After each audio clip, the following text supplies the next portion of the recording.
PTR Palanivel Thiagarajan சொன்ன பச்சை பொய் உண்மையை போட்டுடைத்த அண்ணாமலை கடிதம் வெளியானதனால் கதரும் திராவிடம்.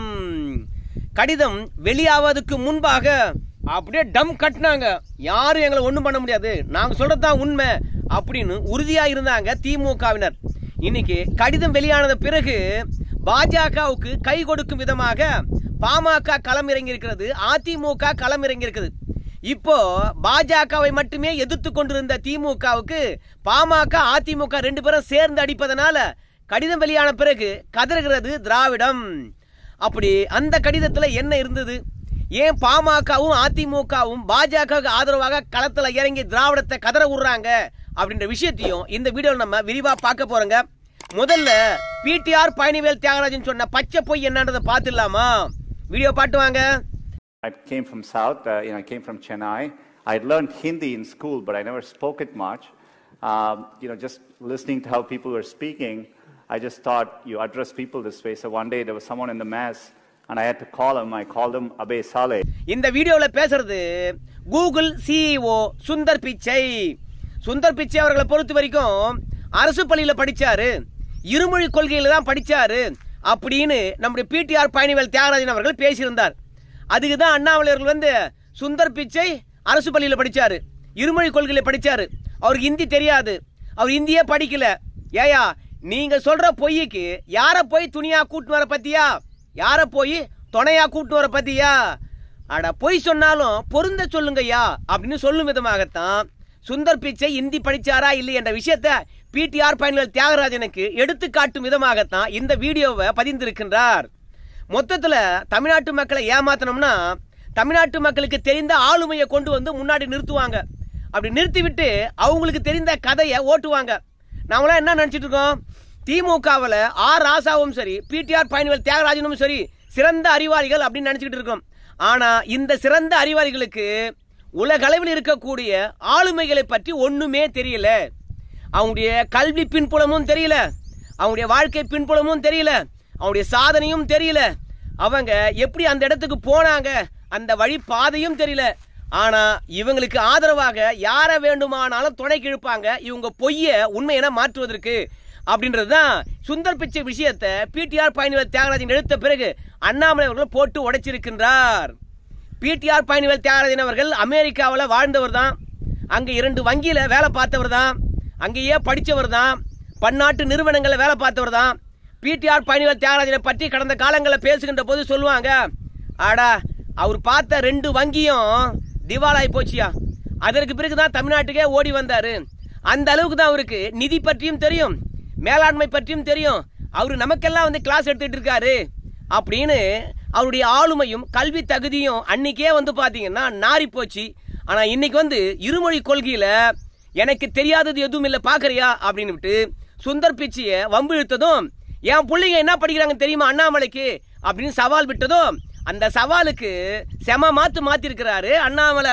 நம்ம பிடிஆர் பழனிவேல் தியாகராஜன் அவர்களை பொறுத்த வரைக்கும் அண்ணாமலை கேட்ட கேள்விக்கு பதிலளித்திருந்தார். அண்ணாமலை அப்படி என்ன கேள்வி கேட்டாருன்னு கேக்குறீங்களா? நீங்க நேத்தே வீடியோவை பார்த்துருக்கலாமே, நம்ம தான் சொல்லியிருந்தோமே.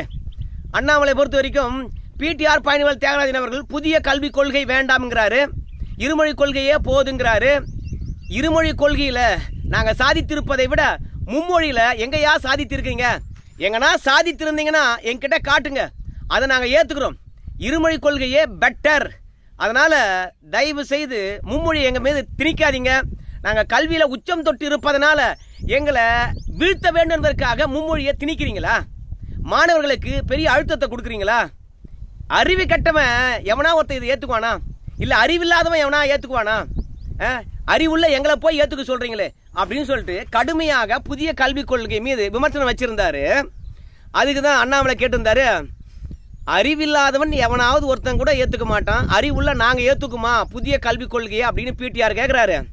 அவங்க பிள்ளைங்கள்லாம் எங்க படிக்கிறாங்க? இல்ல எங்க படிச்சாங்க? அரசு பள்ளியிலே படிச்சாங்க, இன்டர்நேஷனல் ஸ்கூல்ல தானே படிச்சாங்க. அவங்க பிள்ளைங்களுக்கு வேண்டுமானால் கல்வி உயர்ந்த இடத்துல கொடுப்பாங்க, எத்தனை மொழி வேண்டுமானாலும் கற்றுக் கொடுப்பாங்க. ஆனா நம்ம பிள்ளைங்களை மட்டும் அரசு பள்ளியில படியா இருக்கிறத அப்படின்னு சொல்லிட்டு நம்ம மீது திணிப்பாங்க.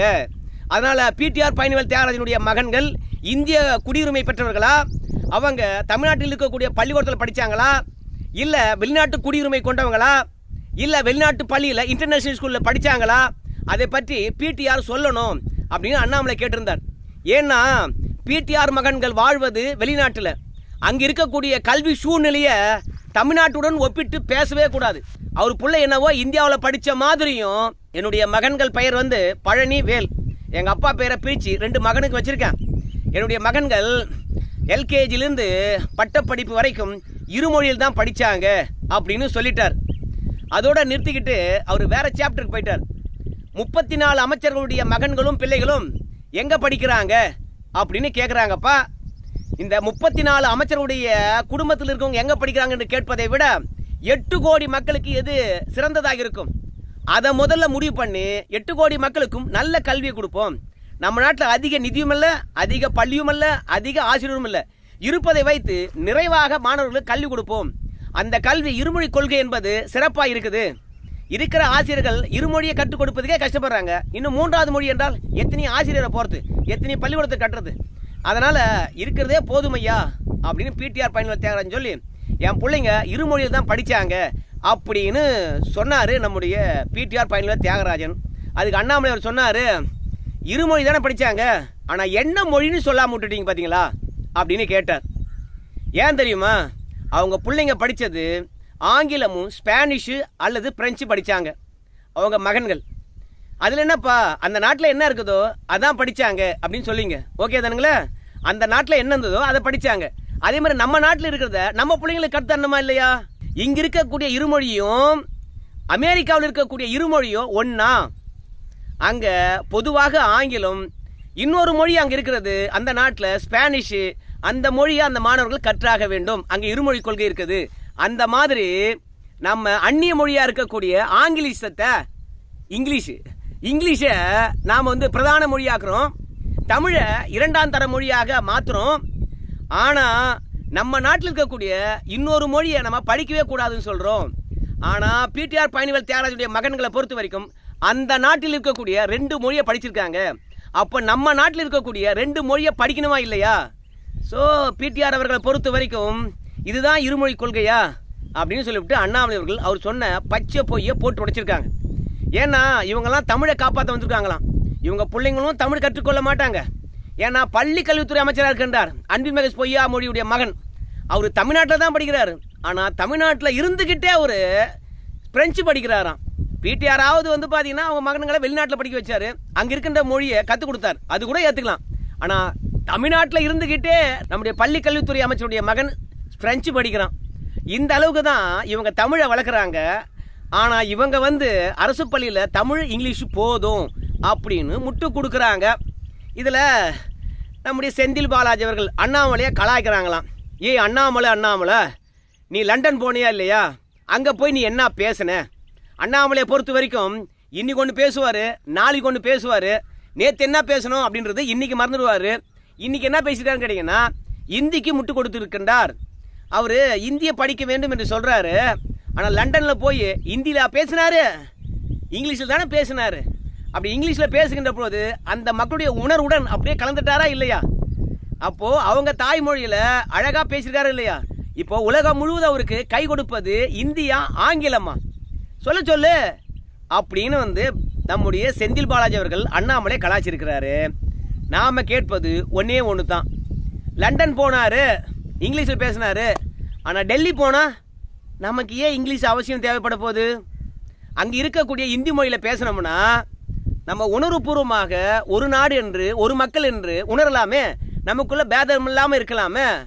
அப்போ எங்க போனா என்ன மொழியை பேசணுமோ அந்த மொழி கற்பதற்கான வாய்ப்பு இருந்தா கற்றுக்கொள்ளலாமே. அதை ஏன் நீங்க தடுக்கிறீங்க? தனியார் பள்ளிக்கூடத்தில் இருக்குது, ஆனா அரசு பள்ளிக்கூடத்தில் ஏன் இல்லை சொல்லுங்க? இப்போ டிடிவி தினகரனை பொறுத்த வரைக்கும் திராவிட பாரம்பரியத்தில் வந்தார். அவர் என்ன சொல்றாரு? ஏப்பா டெல்லி போய் ரொம்பவே கஷ்டப்பட்டுட்டா சாமி, ஹிந்தி தெரியாம இங்கிலீஷில் தான் கடைசியில் பேசினேன். நம்ம நாட்டுக்குள்ளேயே வழி தெரியாம வாய்க்கா தெரியாம யாரு பேசுறாங்க என்ன பேசுறாங்கன்னு தெரியாம அப்படியே முழிச்சிட்டேன்டா. ஹிந்தி தெரிஞ்சிருந்தா இன்னும் சிறப்பா இருந்திருக்கண்டா அப்படின்னு பாரம்பரியமாக திராவிடத்திலிருந்து வந்த டிடிவி தினகரனே வந்து பாத்தீங்கன்னா இன்னைக்கு இந்தி அவசியத்தை உணர்ந்திருக்கிறாரு.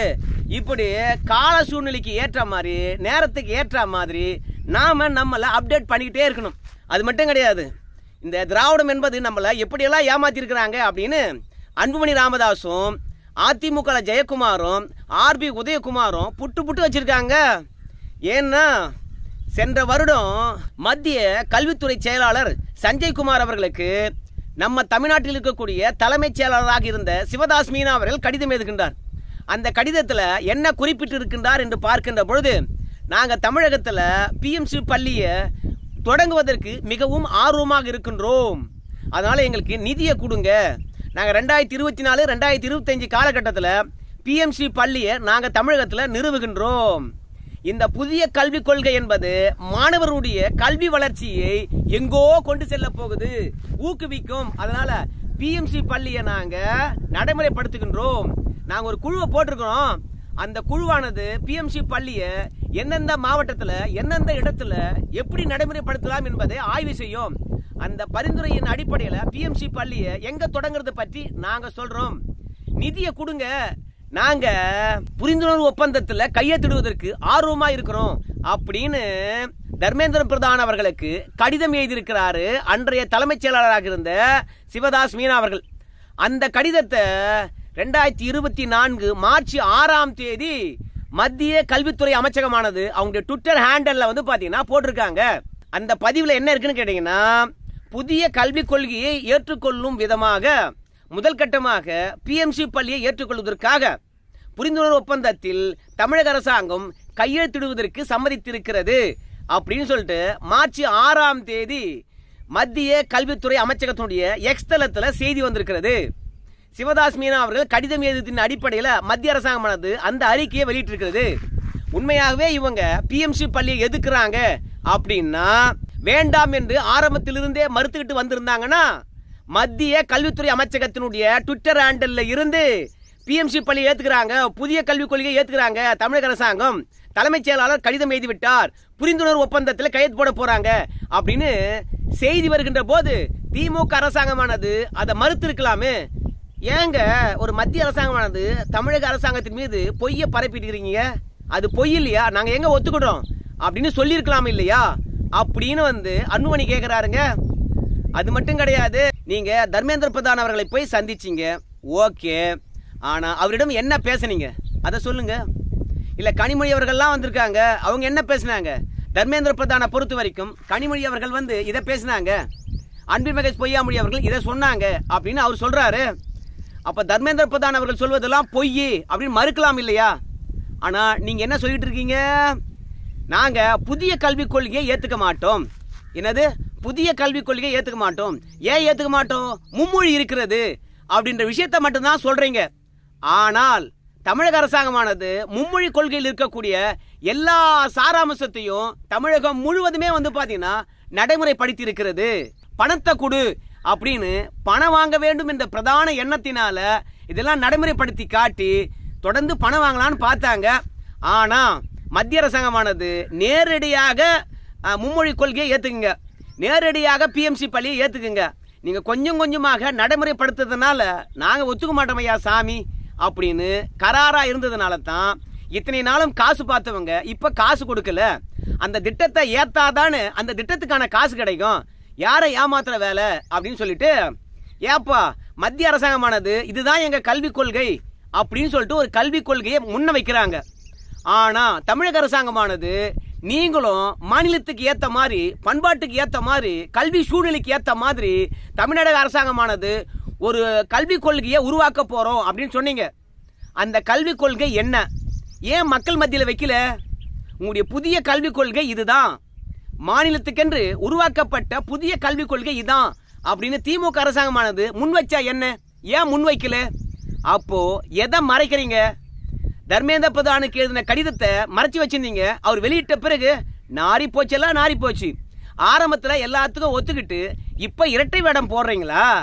இப்போ மொழி பிரச்சனை. தமிழ்நாட்டில் அனுதினமும் கொலையும் கொள்ளையும் கற்பழிப்பும் விலைவாசி உயர்வும் விண்ணை தொட்டுக்கிட்டு இருக்கிறது. சட்டம் ஒழுங்கை இரும்பு கரம் கொண்டு ஒடுக்குவேன்னு சொன்னாங்க. ஆனா அந்த இரும்பு கரம் எப்படி இருக்குன்னு கூட தெரியல. ஆனா இதையெல்லாம் மறைப்பதற்காக இன்னைக்கு மத்திய அரசாங்கத்தை காட்டி, புதிய கல்விக் கொள்கையை காட்டி, பிஎம்சி பள்ளியை காட்டி நீங்க அந்தர்பல்ட்டி அடிச்சிட்டு இருக்கீங்களா? இந்த நயவஞ்சக நாடகம் எங்களுக்கு தெரியாதா அப்படின்னு அன்புமணி ராமதாஸ் அவர்கள் புட்டு வச்சிருக்கின்றார். பாருங்க, நாங்க தேசிய கல்விக் கொள்கையை ஏத்துக்கலங்க, மாநிலத்துக்கென்று இந்த கல்விக் கொள்கை இருக்குதுங்க அப்படின்னு வெளியே விட்டு மத்திய அரசாங்கத்தின் முகத்தில் அறைந்தா மாதிரி மாநில அரசாங்கத்தின் கல்விக் கொள்கையை வெளியிடுங்க, மக்கள் பார்வைக்கு கொடுங்க அப்படின்னு அன்புமணி ராமதாஸ் கேட்கிறார். மக்கள் வரிப்பணத்துல ஒரு குழுவை அமைச்சு ஒரு கல்விக் கொள்கையை உருவாக்குனீங்க, அதை மக்கள் பார்வைக்கு ஏன் விடாம இருக்கிறீங்க? அதை விட்டாங்கன்னா புதிய கல்விக் கொள்கையில் இருக்கக்கூடிய எல்லா சாராம்சமும் அதில் இருக்கும்.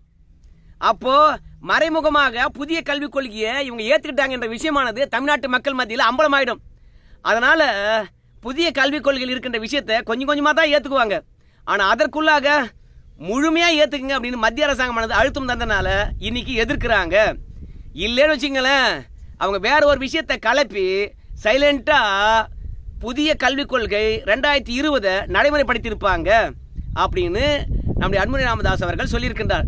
கடிதம் வெளிவந்த பிறகு அதிமுகவும் சரி, அதோட அன்புமணி ராமதாசும் சரி, திமுகவுக்கு எதிராக களமிறங்கினால இதுவரைக்கும் பாஜக ஒரு ஆளை சமாளிச்ச திமுகவால, திராவிடத்தினால இப்ப 3 பேரும் சேர்ந்து திமுகவுடைய கடந்த கால இரட்டை நிலைப்பாடை அம்பலப்படுத்ததுனால ஒரே கதறல் தான். யாருக்கு பதிலளிப்பது, யார் இடத்திலிருந்து தப்பிப்பது என்று விழித்து கொண்டு இருக்கிறது. இதுல பெரிய பெரிய ஆளுமைகள்லாம் வச்சு பேசுறோம் அப்படின்னு சொல்லிவிட்டு பிடிஆர் பழனிவேல் தியாகராஜனை வச்சு பேசுவோம். ஏன்னா அவர் அமெரிக்காவில் படிச்சாரு, இங்க வந்து என்ன கலக்கிறார், அவருக்கு இந்தியே தேவைப்படல, எவ்வளோ பெரிய அறிவாளி அப்படின்னு அவரை வச்சு படம் ஓட்டலான்னு பார்த்தாங்க. ஆனா அவர் சொல்றதும் பச்சை பொய்யாக்குது. அவருக்கும் ஆளுமை பத்தி ஒண்ணுமே தெரியல, சுந்தர் பிச்சை பற்றி ஒண்ணுமே தெரியல. அதனால அவருடைய முகத்திலும் அண்ணாமலை அவர்கள் உண்மையை போட்டு உடைச்சு கரிய பூசி இருக்கிறாரு. மொத்தத்துல திராவிடம் எடுக்கின்ற எந்த ஆயுதமும் சரி பாஜக எதிராக சோபிக்கலையே. ஏன் எனக்கு தெரியல, உங்களுக்கு தெரிஞ்ச சொல்லுங்க. நன்றி.